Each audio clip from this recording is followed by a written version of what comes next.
Chapter 1. Haworth.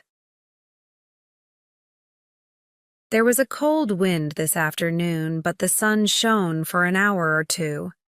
I walked out on the moors behind the house. The sheep were hiding from the wind under the stone walls, and there were gray clouds over the hills to the west. It is only November, but I could smell snow in the air. It will be a cold winter, this year of 1855. My name is Patrick Bronte, and I am 78 years old. I am the rector of the village of Haworth. Haworth is a village of small gray stone houses on the side of a hill in the north of England, and I live in a house at the top of the hill, next to the church and the graveyard. I walked through the graveyard to the church this afternoon. All my family except Anne are buried there. The wind had blown some dead leaves through the door into the church, and I watched them dancing in the sunlight near the grave. Soon I shall be in that grave with my wife and children under the cold gray stone and dancing leaves. It is dark outside now, and it is very quiet in this house. Charlotte's husband, Mr. Nichols, is reading in his room, and our servant is cooking in the kitchen. Only the three of us live here now. It is very quiet. I can hear the sounds of the wood burning in the fire and the big clock on the stairs. There is another sound, too, the sound of the wind outside. The wind has many voices. It sings and laughs and shouts to itself all night long. Last night it cried like a little child, and I got out of bed and went to the window to listen. There was no child, of course, only the wind and the gravestones, cold in the pale moonlight. But I decided then that I would write the story of my children today, before it is too late. Charlotte's friend, Mrs. Gaskell, is writing a book about her, and perhaps she will want to read my story. It is a fine story. It began in April 1820, when we came to Haworth for the first time. There was a strong wind blowing that day, too, out of a dark, cloudy sky. We could see snow on the moors. The road to Haworth goes up a hill, and there was ice on the stones of the road. Maria, my wife, was afraid to ride up the hill in the carts. "We'll walk, children," she said. "If one of those horses falls down, there'll be a terrible accident. Come on, let's go and see our new house." She was a small woman, my wife, and not very strong. But she carried the baby, Anne, up the hill in her arms. I carried Emily. She was 1.5 years old then. The others walked. My 2-year-old son, Patrick Branwell, walked with me, and Charlotte, who was nearly 4, walked with her mother. The 2 oldest children, Elizabeth and Maria, ran on in front. They were very excited and laughed and talked all the way. The people of Haworth came out to watch us. Some of them helped, but most of them just stood in their doorways and watched. They are very poor people in this village. I was their new rector. We had 7 carts to carry our furniture up that icy hill, but it was hard work for the horses. When we reached our house, the wind was blowing hard in our faces. My wife hurried inside and began to light fires. "Do you like it, my dear?" I asked her that night when the children were in bed. She looked pale and tired. I thought it was because of the long journey and the children. Perhaps it was. She held out her hands to the fire and said, "Of course, Patrick. It's a fine house. I do hope it will be a good home for you and the children." I was a little surprised by that. "And for you, Maria," I said. "Don't forget yourself. You are the most important person in the world to me." She smiled then, a lovely smile. "Thank you, Patrick," she said. She was a very small woman, and she was often tired because of the children. But when she smiled at me like that, I thought she was the most beautiful woman in England. 1.5 years later, she was dead. She did not die quickly. She was in bed for 7 long months in awful pain. The doctor came often, and her sister Elizabeth came too to help. The children were ill as well. It was a terrible time. My wife Maria died in September 1821. She was 38. It was my job to bury her in the church. Our 6 young children stood and watched quietly. Afterwards, we went back to the house. I called them into this room and spoke to them. I said, "You must not cry too much, my dears. Your mother is with God now. She is happy. One day you will all die, and if you are good, you will go to God too." "But why?" Maria asked. "Why did she die now, Father? We need her." "This world is a hard place, children, and we cannot understand everything that God does. But God loves us. Never forget that. Your mother loved you, and perhaps she can see you now. We must all try to work hard, learn as much as possible, and be kind to each other. Will you do that?" "Yes, Father." They all looked so sad, I remember, and they listened so carefully. Little Emily said, "Who will be our mother now?" "Maria is the oldest, so she will help me. You must all listen to her and do what she says. And your Aunt Elizabeth is here too. Perhaps she will stay for a while." Elizabeth did stay. She was older than my wife and she wasn't married. We called her Aunt Branwell. She came from Penzance in Cornwall, a warm, sunny place by the sea in the southwest of England. It is often cold on the moors behind Haworth, and the winds blow all winter. Aunt Branwell hated Haworth, but she stayed here all her life to help me with her sister's children. She was a good, kind woman. I was very proud of my little Maria.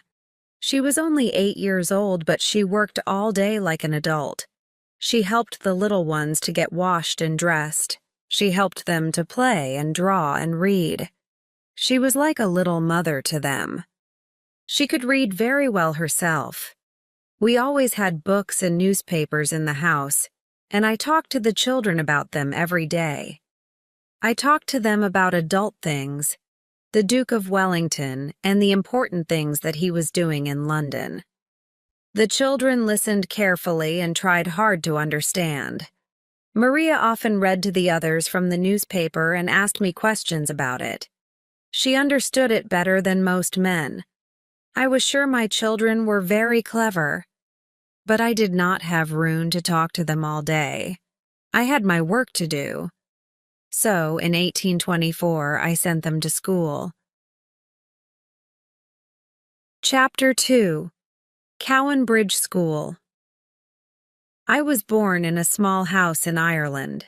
There were only 2 rooms in our house, and I had 9 brothers and sisters.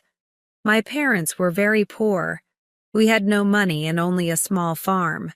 But we did have a church near us, and that church had a school. That school gave me my one chance of success. I worked very hard there, and when I was 16, I became a teacher. Then I went to St. John's College, Cambridge, to study some more. I became a curate. When I married, I was able to get a good job and a house for my family. I got all that because I worked so hard at school. I wanted my children to go to the best school that I could find. Cowan Bridge School was a school for the daughters of churchmen. It belonged to a churchman, Mr. Wilson. He was a good man, I thought. I liked the school, and it was not too expensive. So, in July 1824, I took Maria and Elizabeth there. In September, I took Charlotte, and in November, Emily as well. Emily was just 6 then, and Charlotte was 8. I remember how quiet the house was that autumn. In the evenings, I taught my son Branwell, and my wife's sister looked after the youngest child, Anne. I often thought about the girls. My eldest, Maria, was a good, clever girl. I thought she must be the best pupil in the school. I waited for her letters and wondered what new things she was learning. She did tell me some things in her letters, but not enough. She told me she liked the schoolwork, and I was pleased. But she did not tell me about the food, or the cold, or the unkind teachers. Charlotte told me those things much later. I know Maria did not tell me that the food was often burnt and uneatable, or that they could not sleep because the beds were too cold. She did not tell me that the poor, hungry children had to wash with ice in the morning and walk through wet snow to sit for 2 hours with icy feet in a cold church on Sundays. She did not tell me that many of the children at the school were ill. You didn't tell me that, did you, Maria? Did you? Or did you try to write something and stop because you were afraid of the teachers? You were a good, brave child, and I was so proud of you, so pleased because you were at school. I wanted you to learn everything. I didn't want you to be poor like my sisters. God help me, I thought you were happy at Cowan Bridge School. There were no Christmas holidays at the school, and it was too difficult to travel over the cold, windy hills to visit my little girls. So I sat at home here in Haworth, with Aunt Branwell, my son, and the little girl Anne. Outside, the wind blew snow over the gravestones, and there was ice on our windows.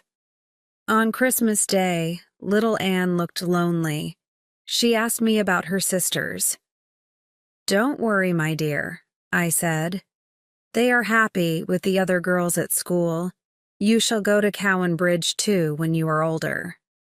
I remember how strangely she looked at me then. She was only 4 and very pretty. She smiled at me, but her face went very white and her hands started to shake. I don't know why. I thought she was cold and I put some more wood on the fire. Then Aunt Branwell read her a story from the Bible, and I forgot about it. In February, a letter came. It was in an adult's handwriting, not Maria's. "Dear Mr. Bronte," it said, "I am afraid I have some bad news for you. Many children in the school have been ill, and your daughter Maria—" My hand began to shake badly, and I dropped the letter on the floor. As I picked it up, I could see only one word: dead. If your daughter Maria does not come home soon, she will be dead. I went over the hills to bring her back. My Maria was in a small bed in a cold room upstairs, coughing badly. Elizabeth and Charlotte and Emily stood beside her, waiting for me. They looked so sad and ill and frightened. I remember the big eyes in their small white faces. But I did not bring them home then. The school doctor said it was not necessary. So I took Maria home across the cold, windy moors to Haworth. I sat beside her in the coach and held her hand all the way. I remember how cold her hand was in mine. Thin, cold fingers that did not move at all. It was too late to save her. She lay in bed upstairs for nearly 3 months, but she was too ill to eat. Her poor face was white, I remember, and it seemed thin and small like a dead child's. Only her eyes looked alive. Big, dark eyes in a thin, white face. "Don't cry, Father," she said to me once. "I shall be with Mother soon, you know, and with God." I buried Maria beside her mother, and a month later I buried Elizabeth there too. She became ill at school, and a woman from the school brought her home. I brought Charlotte and Emily home 2 weeks later. They were here when Elizabeth died. Her body lay all night in a wooden box on the table, and her little sisters and brother kissed her before she was buried. I had wanted so much for these 2 girls, and now I had nothing. I stood in the church and looked at the summer flowers I had put on their grave. I remembered how my wife had held the girls in her arms, and how she had smiled at me when we looked at them. "They have come back to you now, Maria," I said. "I am sorry. I am so sorry, my love." Chapter 3. The little Hooks, I had 4 children now: Charlotte, Branwell, Emily, and Anne. I did not send them to school again for many years. God's ways are hard to understand, I thought. Perhaps God was not pleased with me. Perhaps he wanted Maria and Elizabeth for himself. I decided to keep the others at home. Aunt Branwell could teach them, and I could help when I had time. They were clever children, quick at learning. They loved to write and draw and paint, and they talked all day long. And thank God they were not ill. In the afternoons, my servant Tabby took them for long walks on the moors behind the house. They walked for miles on the hilltops in the strong, clean wind, alone with the birds and the sheep. I think it was good for them. They grew stronger, and there was a bright light in their eyes. I was not the only sad father in Haworth. Many, many children died, and I had to bury them all. The water in Haworth was bad, so many children died from illness, and many more died from accidents. I saw 100 children die from fire. In my house, I was always very careful. I had no curtains, no carpets, because I was afraid of fire. My children never wore cotton clothes because they burn so easily. One day in 1826, I brought a box of toy soldiers home from Leeds. Next morning, the children began to play games with them. "This one is mine," Charlotte said. "He's the Duke of Wellington." "And this is mine," said Branwell. "He's Napoleon Bonaparte." The children liked the wooden soldiers and began to tell a story about them. It was a very exciting story, I remember. They read it to me and Aunt Branwell and Tabby, our servant. The next day they invented another story, and then another. And then for several days the children were very quiet, and I wondered what they were doing. I went upstairs and opened their bedroom door. Inside, they were all busily writing or drawing on small pieces of paper. The wooden soldiers were in the middle of the room in front of them. "What are you doing?" I asked. Emily looked up. "Oh, Father, please go away," she said. "We're writing our secret books." I suppose I looked sad. "What? Can't I see them?" I asked. They all thought for a minute. Then Charlotte said very seriously, "You can see some of them, of course, Papa. But they aren't easy to read because it's very small writing. We'll show them to you when we are ready." These toy soldiers opened a new world for my children. They showed me some of their stories, but there were hundreds that they kept secret. They all began writing so young.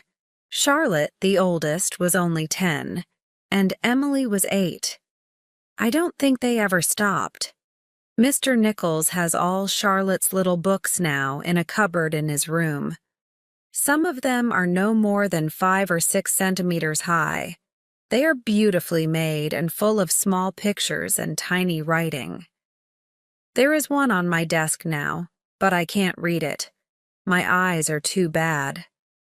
Charlotte and Branwell wrote about a country called Angria, while Emily and Anne wrote about a land called Gondal. The people in those countries fought battles and fell in love, and wrote letters and poems. My children wrote these poems and letters, and they wrote books about Angria and Gondal.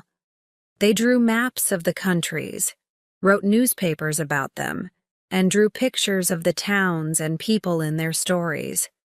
They invented a new world for themselves. They wrote many of these stories when I was in bed. I used to read to the family and pray with them in the evening, and then I usually went to bed at 9 o'clock. One night, I remember, I woke up and came down again at 10. There was a noise in my room, this room where I am writing now. I opened the door and saw Charlotte and Branwell with a candle, looking at a picture on my wall. "What are you doing here?" I asked. "We're looking at the picture, Papa," Branwell said. "It's the Duke of Zamorna and the Duke of Northumberland fighting in Glasstown." I looked at the picture. It's here now behind me. It's a picture of a story in the Bible, with a town, mountains, and hundreds of people in it. What do you mean? I asked. It's one of our stories, Papa, Charlotte said. We have to come in here to look at the picture. Then we invent what happens. Tell me then, I said. They both looked very excited. Their faces were pink, and their eyes were bright in the candlelight. But they looked happy, too. I put my candle on the table and sat down here where I am sitting now to listen to their story. It was a wonderful story. Charlotte's wooden soldier, the Duke of Wellington, had had a son, Arthur, Duke of Zamorna. Branwell's toy soldier, Bonaparte, had become the strong, bad, good-looking Duke of Northumberland. The two dukes were fighting a terrible battle in a city called Glasstown. There were soldiers who died bravely, and beautiful women who fell in love. I listened until 2 o'clock in the morning. There was much more, but I have forgotten it now. But I remember the excitement in my children's faces. Sometimes I thought they could actually see these people as they talked. Next day they said no more about it, and I did not ask. It was their own secret world, and they did not let me into it again. But I was pleased they had told me about it once. And sometimes they showed me drawings of places in Angria or Gondal. All my children could draw and paint beautifully. Charlotte used watercolors and often spent hours painting small pictures. Branwell used oil paints as well. Chapter 4. Growing up, when Branwell was 14 or 15, he did a lot of oil paintings. He painted people in the village, and it was easy to recognize the faces in the pictures. Later, he did a fine painting of his 3 sisters. I was very proud of him. We all decided he would become a famous artist.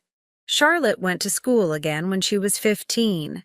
It was a much better school, Miss Wooler's school at Roe Head. I don't think Charlotte liked school, but she wanted to be a teacher, a governess, so she worked hard. I taught Branwell at home, and Aunt Branwell taught Emily and Anne. The girls in Branwell were learning to play the piano, and Branwell played the music in church. Emily and Anne had dogs, and they used to take them for walks on the moors. Anne's dog was called Flossie, and Emily had a big, strong one called Keeper. Keeper went everywhere with her. I think Emily loved that dog more than any person. Emily was sometimes a difficult child. She was very shy and did not often speak to anyone outside the family. When she was older, I sent her to school with Charlotte, but she hated it, so I brought her home and sent Anne instead. Branwell was not shy. He could talk to anyone for hours. Everyone in Haworth liked him. I remember the day in 1835 when Branwell went to London. He was 18 years old, and he was going to the Royal Academy in London to learn to be an artist. He walked down the hill in Haworth with a bag of his best paintings on his back, and everyone in the village came out to see him go. That was a great day for me. Something terrible happened in London, but I don't know what it was. Branwell came back 2 weeks later, his face white, his clothes dirty. I don't know where he went or what happened in London. He refused to tell me. He just sat upstairs, alone in his room for hours. Later, I paid for a room in Bradford for him to work in. He could paint pictures of famous people there, I thought. It was easy work for him, but he couldn't do it. He spent all my money and came home again after a while. This was a sad time for me. My eyes were very bad, and I had to pay a young curate to help me with my work for the church. My old servant, Tabby, broke her leg and was very ill. And then one day I got a letter from Miss Wooler's school. My curate read it to me. "Dear Mr. Bronte," the letter said, I am afraid that your daughter Anne is very ill and I don't think I ever moved so fast in all my life. 6 hours later, I was at Roe Head. The next day, Anne and Charlotte were home. Anne was still alive, thank God. A month later, she was well again. Thank God, all my children were safe at home. I was happy to have them here. They were so clever and kind, and they loved each other so much. But I was an old man with bad eyes, and Aunt Branwell and I had very little money. My children had to find work somewhere in order to live. But what sort of work could they do? Chapter 5. Looking for work. I do not remember everything they did. Charlotte and Anne worked as governesses for some months, teaching rich children in big houses, and Branwell got a job like that too for a while. But they didn't like their work. At home, my children were full of talk and laughter, but away from home they were shy, quiet, unhappy. They wrote a lot of letters in their search for work, sometimes to famous people. Branwell wanted to be a writer, so he wrote to writers, but not many of them wrote back. He began to look pale and sad in those days, and he was often in the village pub, drinking and talking to the people there. Then he got a job selling tickets on the railways and left home. The girls had an idea. I remember the day when they told me about it. Charlotte and Anne were at home on holiday, and we were all in the sitting room after dinner one evening. Anne was playing the piano and singing quietly to herself. She was the prettiest of the three girls, I suppose. She had long, wavy brown hair and a gentle, kind face. Emily sat on the floor beside her, stroking the ears of her dog keeper. Charlotte sat opposite me on the sofa, like a little child with a serious, thoughtful face. She was the smallest. Her feet were no bigger than my hands. She looked at me carefully. "Papa," she said, "we want to start a school." "Really, my dear? Where?" "Here." "But Charlotte, my dear, we have no room. This house is full already." "Oh, but we could change the house, Papa. We could build a schoolroom." "Well, yes, I suppose so," I said. "But why do you want to do this? Isn't it better to work as governesses in some big, fine house?" "Oh, no, Papa." All three girls spoke at once. Anne had stopped playing, and Emily looked very angry and frightening. I could see they had thought hard about this. Charlotte said, "The life of a governess is terrible, Papa. A governess has no time of her own, no friends, no one to talk to, and if she gets angry with the children, they just run to their mother. I couldn't possibly be a governess all my life." "It's true, Papa," Anne said. "It's an awful life. We're so lonely away from each other. Why can't we have a school and all live here? Then we can take care of you and Aunt Branwell when you get old." I looked at Emily. Her eyes were shining. I could see that the idea was important to her, too. "But why will people send their children here?" I asked. "Haworth is not a big town or a beautiful place. How will you find children to teach?" "We have thought of that too, Papa," Charlotte said. "We must learn more and become better teachers. I have spoken to Aunt Branwell, and she will give us the money if you agree. Emily and I want to go to Belgium to learn French. If we can speak French well, then parents will send their children to us to learn that." "Emily will go," I said. I looked at her. Emily had only been away from home twice, and each time she had been very unhappy. But now she looked excited. "Yes, Papa," she said. "I will go. Charlotte is right. We must do something, and this will help us to stay together." "And Anne?"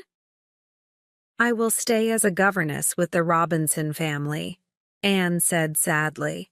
There's not enough money for us all to go, and the Robinsons are not so very bad." It was always like that. Anne was a gentle girl. She did not fight as hard as the others. Perhaps her life was easier because of that. I don't know, but I thought it was a wonderful idea. I wrote to Belgium and found them places in a school in Brussels, which was owned by a Monsieur Hager.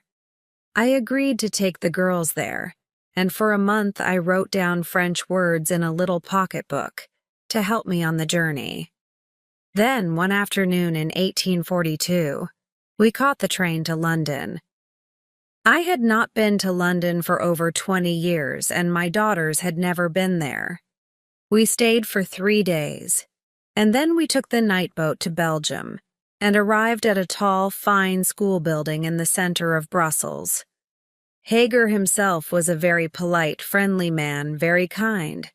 He did not always understand my French, but he showed me round the school and talked a lot, very fast. I smiled and tried to answer. The 2 girls were very excited when I left them. As I came home on the boat, I thought, this is a good thing, a fine thing perhaps. My daughters will start a good school and Haworth will become famous. I hope Branwell can make a success of his life too. Then my wife Maria will be pleased with us all. Chapter 6. Monsieur Hager and Mrs. Robinson. At first, everything went well.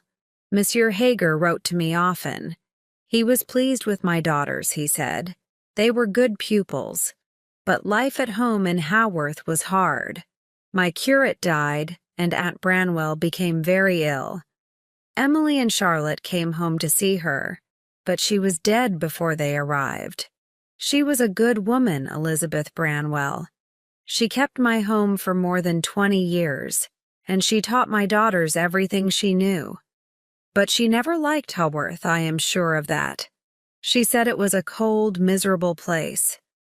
I hope that God has found somewhere warm and comfortable for her now, but how could I live without her? My eyes were now very bad, and I could not see to read. And our servant Tabby was older than I was. Anne could not help me. She was a governess for the Robinson family, and now Branwell had a job there too, teaching their young son. So Charlotte went back to Brussels alone, this time as a teacher in Monsieur Hager's school. Emily stayed at home to cook and clean for me. She did not like Brussels, she said. She was happy to do the housework and live at home with Tabby and me. She was a strange, quiet girl, Emily. She was the tallest of the girls, and in some ways she was as strong as a man. She loved to walk by herself on the wild, lonely moors, with her dog-keeper running by her side. Sometimes I saw her there, singing or talking quietly to herself, and I thought perhaps she could see the people in her secret world of Gondal, and was talking to them. I know that she spent a lot of time writing alone in her room, and when Anne was at home, she and Emily often talked and wrote about the world of Gondal together. There were sometimes dangerous people near Haworth, so I always had a gun in the house. Before my eyes were bad, I taught Emily to shoot. She loved that. Sometimes I used to practice shooting in the garden while she was making bread in the kitchen. I shot first, then I called Emily. She came out, cleaned her hands, picked up the gun, shot, and went back in to finish the bread. She was much better at shooting than I was.